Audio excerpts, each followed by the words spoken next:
Hey, good morning everybody. We're carrying on playing against these artist bots on chess.com, and now we've got Michelangelo. So we have the white pieces. I don't feel like playing in English against 1700 bots, so I'm going to go with what I know. Let's try Gambit the Bugger. Go on then. Go on then. Go on then. If nothing else, I'm going to learn something. Okay, so this is the move that I play against the Danish after taking the first pawn. And the trick here is that d5 is going to come, taking advantage of this pinned pawn. Now, I can take in the centre, but that gives up this pawn. So I can follow suit with queen e2, then we might well end up with a face-off of queens. I have bishop g5, attacks the queen. The knight could block or the f-pawn could block.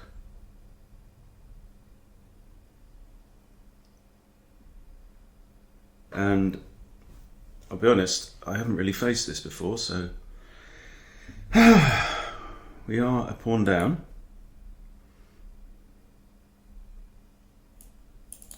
So I'm going to take this how I would in a lesson,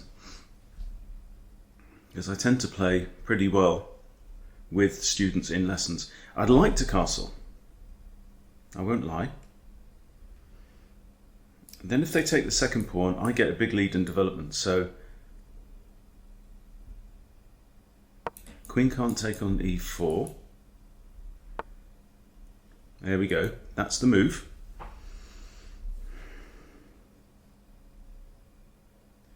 Now if I just castled, this is a pawn fork. I can play my rook to e1, pinning that. So maybe that's not the best way to go. You've got two attackers on here. I could play queen e2 and add a second defender. Also then threatening, so if they take here, I could take back with the bishop threatening the knight, messing up their pawns here. So queen e2. We're going forwards, always forwards. Okay, take with the bishop. Still a pawn down. And we have this. They have to get out of check.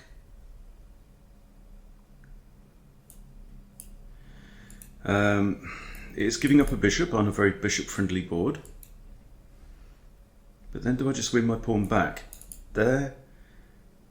Pawn takes is compulsory. You can't block with the bishop because I just get a second piece. There, pawn takes. I then, I think, win my pawn back. If queen takes, I can even capture back with a knight, yeah? There we go. And now,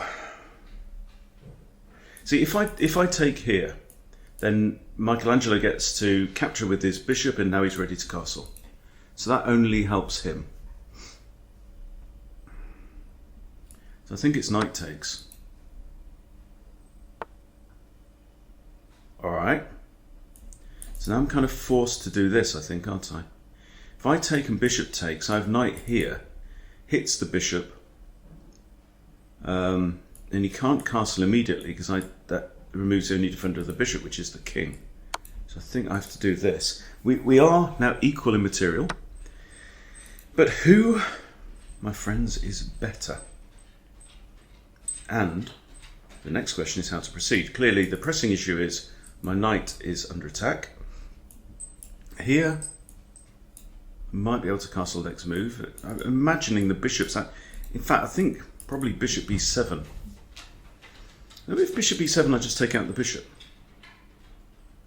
So I think this puts him in a little bit of a bind. I'm also stopping the rook from coming to there. Okay.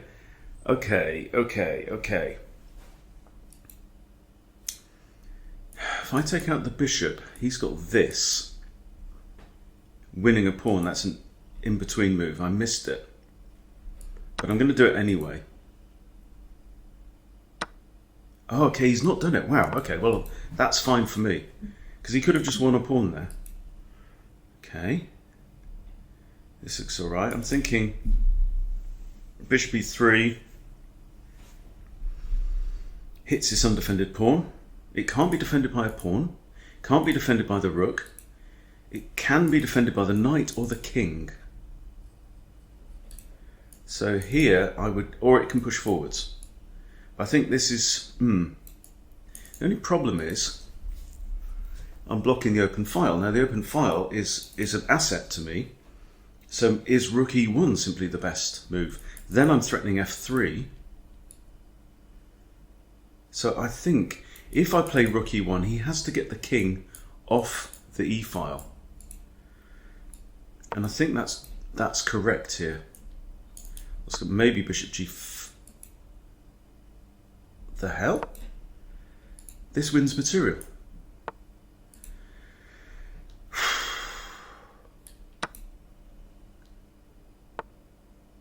I'm up a piece, guys. Right, bishop's the only defender of this, so I'm thinking probably bring the knight out, yeah? Also defends this a second time, attacks this. Who's going to defend that? No one. Takes. I stop the rook from coming in.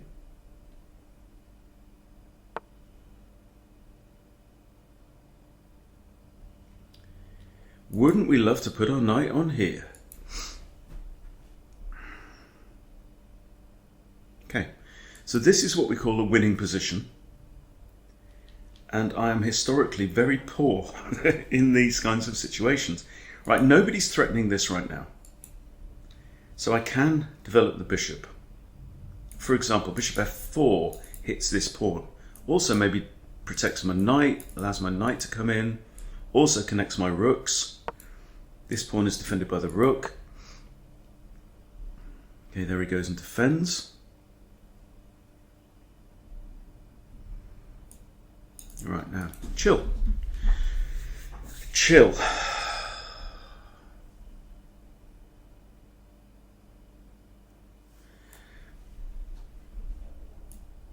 This hits the rook. The rook has only got that one square that's available to it from this position where it can continue to defend the pawn, and it can't because it's going to have to move. So let's say, does he come in here? No, he doesn't because of my bishop. Right, so here, but then I'm blocking my bishop's attack on there. I'm thinking rook a d1, and there's no way getting out of that at all because he's got no lateral movement. So it's trade skis, yes? We're up in material. I've got an extra knight. Okay, well, yeah, missed that. Here, and I think he has to push a pawn forward. I'm not worried about checks. Wrong colour. There we go, there's the pawn. Can I challenge the pawn? Does he have to do this?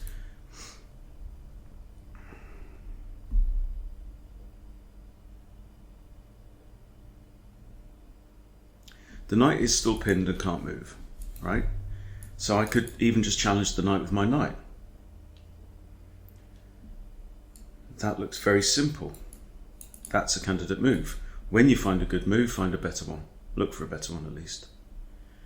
This pawn is potential weakness if the knight moves. I mean, right now the knight's defending that. That's undefended. That's defended. That hangs. Then rook here though, and I've got an alignment problem. However, their rook there, bishop here with check. The knight can't take because it's still pinned. Then the king just, hang on.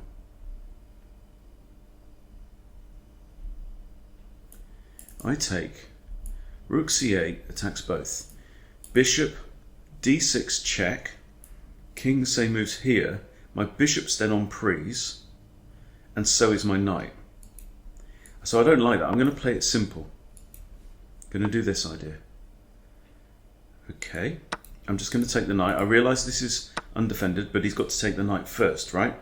Now, do I simply push up, or do I capture with check and then drop the rook back?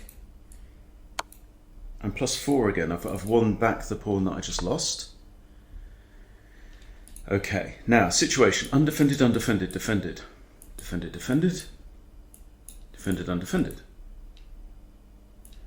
Rook e2 is a splendid move, but b3 also good work. b3 pushes. Let's play rook e2. I like this because it kind of solves all my pawns. Can even drop my bishop back here, pinning this pawn basically, because otherwise I take there. If I got this, am I going to end up with this kind of nonsense? I like the fact that I've got a bishop at least aimed against one of his pawns.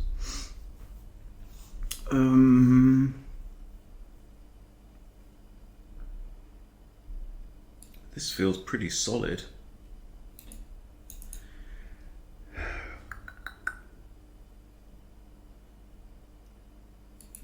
That's undefended. That's undefended. This is defended once.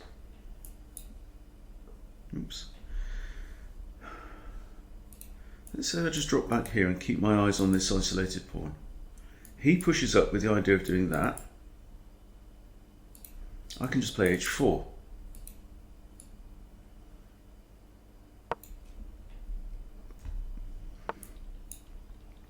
Right, now it's rook f2. I'm just going to try and trade off the rooks. If he moves away, I'm also threatening this, winning this pawn.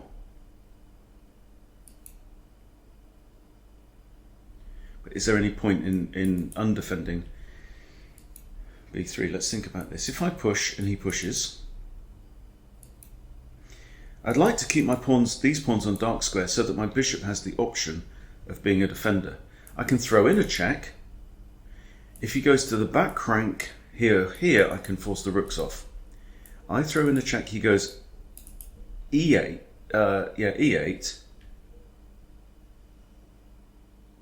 I can just drop back. If he comes here as well, I drop back. Now this pawn, notice, is undefended also. I mean, I can grab this pawn with bishop or rook. Either way, he's going to recapture on b3. Right now I've got to do something. I am just going to drop back.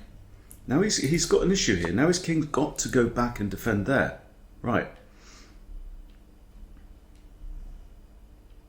So do I do this?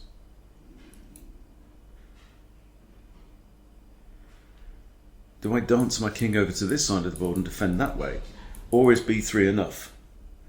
b3, I'm just concerned he's going to push. But then I can move with check. He moves, I win a pawn. He's threatening to take. If I recapture takes, we've won a pawn each.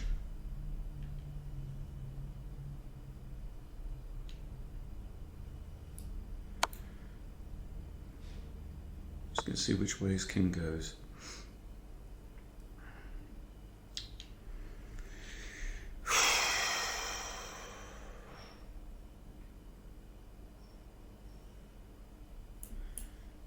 Something like this. Can I defend with my bishop? Not feeling at my most creative at this minute. That also forks king and pawn. No! Draw by repetition. Well, I'm claiming a moral victory there, but bloody hell. Ah! God, completely not awake to that one. But weirdly, that was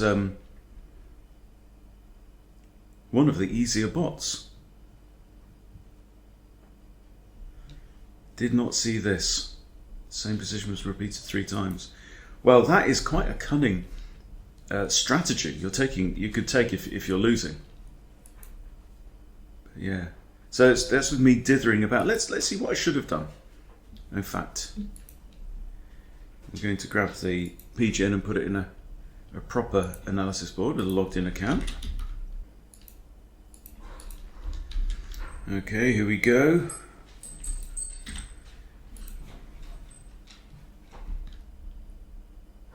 Now, my bet is that was not a 1700 performance from Michelangelo.